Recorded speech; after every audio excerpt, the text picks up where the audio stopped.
మీరు చెప్పండి నాగిరెడ్డి గారు, ఈ పర్యటన ద్వారా ఎందుకంటే గత అనుభవాలు చూసాం కాబట్టి మామిడి రైతు కానీ పొగాకు రైతులు కానీ మిర్చి కానీ వీటన్నిటికీ కనీసం స్పందన వచ్చింది ప్రభుత్వంలో.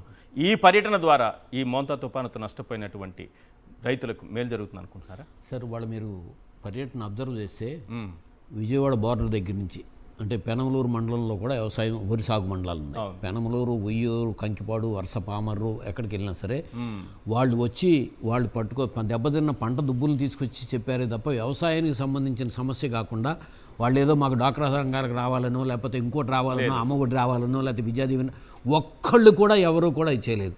అంటే రైతులు వాళ్ళు ఎంత సంఘర్షణలో ఉన్నారో వాళ్ళ బాధను వినటానికి ఒక నాయకుడు వస్తున్నాడు, ఆ నాయకుడికి మనం చెప్పుకుంటే దీని ద్వారా మీడియా ద్వారాగా హైలైట్ అయితే ప్రభుత్వం ఏమన్నా కళ్ళు తెరుస్తుందేమో అనే ఉద్దేశంతోనే వాళ్ళకి అంతకంటే మార్గం లేదు కదండి. సో జగన్మోహన్ రెడ్డి గారు వచ్చినప్పుడు మీడియా మొత్తం హైలైట్ చేస్తుంది. జగన్మోహన్ రెడ్డి గారికి చెప్పిన మన విషయాన్ని మీడియా మొత్తం హైలైట్ చేస్తుంది. వాళ్ళు క్లియర్ కట్గా ఆ గత ప్రభుత్వంలో నాకు ఎంత ఇన్సూరెన్స్ వచ్చిందో ఒక రైతు నయా రూపాయలతో సహా చెప్పాడు. సో ఇది క్లియర్ కట్గా వాళ్ళ అక్కడ ఉన్న వాస్తవ పరిస్థితులు ఎక్స్పోజ్ చేయడానికి తీసుకున్న కార్యక్రమం. ఇంకొకటి అగ్రికల్చర్ కమిషనర్ గారు ఫస్ట్ తారీఖు లోపల ఇవ్వకపోతేనేమో వాళ్ళ మీద యాక్షన్ తీసుకుంటానని కృష్ణా జిల్లా కలెక్టర్ గారు ఇచ్చాడు. 2వ తారీఖు నాడు అగ్రికల్చర్ కమిషనర్ గారు ఇచ్చింది. సో కమిషనర్ గారు నేను ఇప్పుడు ఈ సభ మీడియా ముఖంగా చెప్తున్నాను, ఆయన కొంచెం సిన్సియర్గా రైతులకు ఏదైనా చేయాలని ఉన్న వ్యక్తి నాకు తెలుసు. ఆయన ప్రతి రిపోర్టు కూడా సచివాలయంలో పెట్టమన్నాడు. సచివాలయంలో ప్రదర్శన చేస్తే ఎవరైతే దెబ్బతిన్న రైతులు ఇస్తూ అసలు అక్కడ సమస్య అంతా దరిదాపు 80%, 90% సమస్య అక్కడ తొలగిపోతుంది. అది ప్రభుత్వానికి మంచిదే కదా. మేము ఎప్పుడు రోడ్డు ఎక్కుతానన్నాం, రైతులకు న్యాయం జరగకపోతే మేము రోడ్డు ఎక్కకుండా మీరు న్యాయం చేయండి, ఇంకా అసలు సమస్య లేదు కదా. ఇంకోటి ప్రధానమైన అంశం ఆ రైతుల ఆత్మహత్యల విషయంలో 2004లో రాజశేఖర రెడ్డి గారు ముఖ్యమంత్రి అయ్యేటప్పుడు కూడా చంద్రబాబు నాయుడు గారు ముఖ్యమంత్రిగా ఉండగా ఇవ్వలేదండి. ఆయన మే నెల 2వ వారంలో ప్రమాణ స్వీకారం చేస్తే జూన్ నెల మొదటి వారంలోనే జీవో నెంబర్ 421 విడుదల చేసి చంద్రబాబు నాయుడు గారి కాలంలో చనిపోయిన రైతులకు కూడా పరిహారం ఇచ్చాడు. మరలా జగన్మోహన్ రెడ్డి గారు ముఖ్యమంత్రి అయిన తర్వాత అనేక ఎఫ్ఐఆర్లు కంప్లీట్గా ఆ రైతుల ఆత్మహత్యలను తీసేసి పక్కన పెడితే మళ్ళీ ఈయన జీవో విడుదల చేసి చంద్రబాబు నాయుడు గారి టైంలో జరిగిన ఆత్మహత్యలకు కూడా ఎఫ్ఐఆర్లు అన్నీ రివైవ్ చేసి వాటిని రివైవ్ చేసి 5 లక్షల రూపాయలు పరిహారం ఇచ్చి మా ప్రభుత్వంలో జరిగినన్ని 7 లక్షల రూపాయల కాడికి పరిహారం ఇచ్చాం. ఇదంతా కూడా వాళ్ళు 5 లక్షలు ఉందా, మీరు 7 చేశారు, మేము 7 చేసామండి. ఆయన పీరియడ్లో చనిపోయిన వాళ్ళకేమో ఎఫ్ఐఆర్ రివైవ్ చేసి 5 లక్షల కాడికి ఇచ్చాం. మా ప్రభుత్వంలో చనిపోయిన అందరికీ కూడా 7 లక్షల కాడికి ఇచ్చాం. మానవతా దృక్పథంతో ఇదేదో నంబర్ పెరుగుతుందని చూడొద్దు. కలెక్టర్ గారిని మీరు ఏమైనా సరే మానవత్వం, ఆ కుటుంబానికి మనం ఆత్మహత్యల సమస్యకు పరిష్కారం కాదు అయినప్పటికీ కూడా ఆ కుటుంబానికి మా ప్రభుత్వం ఉంది అని అండివ్వాలి అని చెప్పి ఇమీడియట్గా మీరు 48 to 74 అవర్స్లో ఇవ్వాలని చెప్పి ఇప్పుడు ఎక్స్‌గ్రేషియా కూడా ఎగ్గొడితే మనసున్న ప్రభుత్వమేనా అసలు? ఇప్పుడు తీసుకుంటే ఈ 16 నెలల్లో మీకు పల్నాడు జిల్లాలోనే 21 మంది లాస్ట్ ఇయర్ మిర్చి రైతులు, పొగాకు రైతులండి. 8 మంది రైతులు ఇప్పుడు ఈ సంవత్సరంలో జరిగినాయి అని చెప్పి BBC తెలుగు న్యూస్లో విత్ డీటెయిల్స్తో సహా వచ్చింది. మీరు వాళ్ళు నెట్లో కొట్టండి, రాష్ట్ర వ్యాప్తంగా 300 మంది రైతులు చనిపోయారని వైఎస్ఆర్సీపీ చెప్పట్లా, ఒక రైతు సంఘం చెప్తుంది, నాన్ పొలిటికల్ రైతు సంఘం. సో దాని మీద ఇంతవరకు ఎక్కడా కూడా ఒక ప్రకటన లేదు, ఇంతవరకు ఒక అనౌన్స్మెంట్ లేదు. అంటే వాళ్ళ గ్రామాల్లో వీళ్ళెవరికి పరిహారం ఎవరికి ₹1 ఎక్స్‌గ్రేషియా ఇవ్వలేదు. ఇవాళ గ్రామాల్లో ఇదన్నీ కూడా ఇవన్నీ రైతులకు వెళ్ళాల్సినంత, డ్వాక్రా మహిళలకు వెళ్ళాల్సిన వెళ్ళ, రైతు అన్నదాత సుఖీభావ వెళ్ళాల్సినట్టు కౌలు రైతులకు ఇస్తామని చెప్పి ఇవాళ కూడా ఇవ్వలేదండి, అసలు కార్డులే ఇవ్వలేదు. దీని మూలంగా మైక్రో ఫైనాన్సులు పెరిగిపోతున్నాయి. అత్యంత ప్రమాదకరమైన పరిస్థితుల్లోకి గ్రామసీమలు వెళ్ళబోతున్నాయి. ఇవాళ దిగుబడులు పడిపోతున్నాయి, క్వాలిటీ లేని దిగుబడులు వస్తున్నాయి, ఒక్క పంటకి ధర లేదు. ఈ ధర లేని పరిస్థితిలో గ్రామసీమలన్నీ కూడా చిన్న రైతులు, ఇందాక చెప్పినట్టుగా ప్యాడీ రైతుల్లో 80 నుంచి 85, 88% దాకా కౌలు రైతులు. అంటే 1 ఎకరం భూమి ఉంటే 2 ఎకరాలు కౌలు చేస్తాడు, లేకపోతే వ్యవసాయ కార్మికుడే కౌలుదాడు. సో వాళ్ళ పరిస్థితి గ్రామాల్లో పరిస్థితిలో వాళ్ళకి మైక్రో ఫైనాన్స్ బారిన పెరిగిపోతున్న పరిస్థితిలో వాళ్ళకేం బ్యాంకులు ఫైనాన్స్ ఇవ్వట్లేదు. సో ఎవరికి ఇస్తున్నారు? నాకు ఇస్తారు బ్యాంకులు ఫైనాన్స్.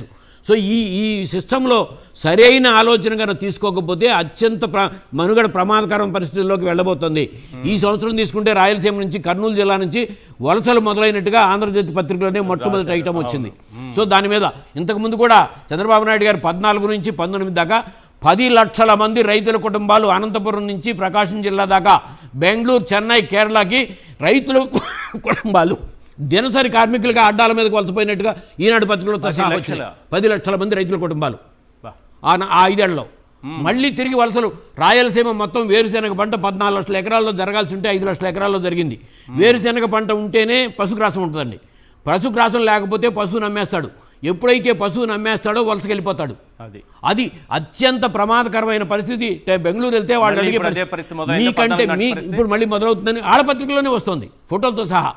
కర్నూలు జిల్లాలో కొన్ని మండలాల్లో మొత్తం విద్యార్థులు వాళ్ళని కూడా తీసుకెళ్ళిపోతున్నారు, పిల్లల స్కూల్ అటెండెన్స్ కూడా తగ్గిపోతుందని చెప్పి వచ్చింది. సో దీని మీద ఎక్కడా కూడా ఆలోచన లేదు. వలసలు అనేది అత్యంత ఒక రైతు కుటుంబం ఒక కరణం ఒక ఊరికి ఒక మున్సిపల్ ఒక ఊరికి ఎట్టి అంటారు, వేరే ఊరికి వెళ్తే.